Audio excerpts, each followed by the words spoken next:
Bolijana ao anatin'izay lafiny sosialy izay ihany isika miezaka mitondra fanohanana eo amin'ny lafiny famatsiana rano fisotro madio sy ny foto-drafitrasan'ny fidiovana sy ny fahadiovana ho an'ny mponina ny Fondation Coca Afrique nisy ny fanokanana ny foto-drafitrasa filamatra tafiditra ao anatin'izany tetikasan'izy ireo izany teny Maibahoaka Ivateny arahantsika ary ny tatim-panazavana.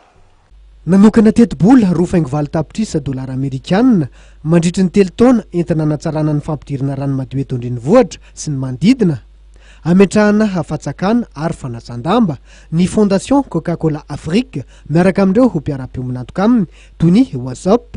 Foto-drafitrasa miisa 720 arak'izany no tokony amboarina ka isan'izany ity nitokanina tamin'ny mpomba ofisialy teny amin'ny Fokotany Maibahoaka Ivato ity. Ny anadiniana ny fasairanana ho an'ireo mponina ao amin'ny Fokotany Maibahoaka Ivato vokatry ny fisindreto foto-drafitrasa vaovao reto.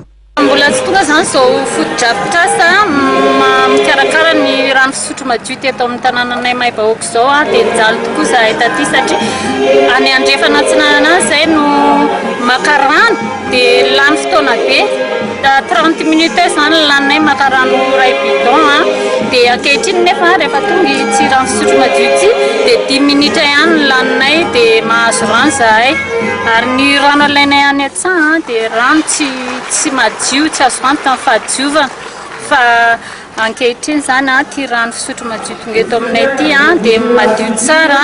Olona 500 no mahazo tombontsoa isaky ny fatsakana natsangana.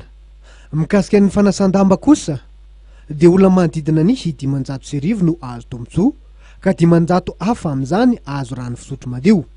Olona miisa 703 alina kosa ny fantatra fa azo tombontsoa vokatry ny fahatsaran'ny fahadiovana sy ny fidiovana amin'ny alalan'ireto foto-drafitrasa natsanganay reto.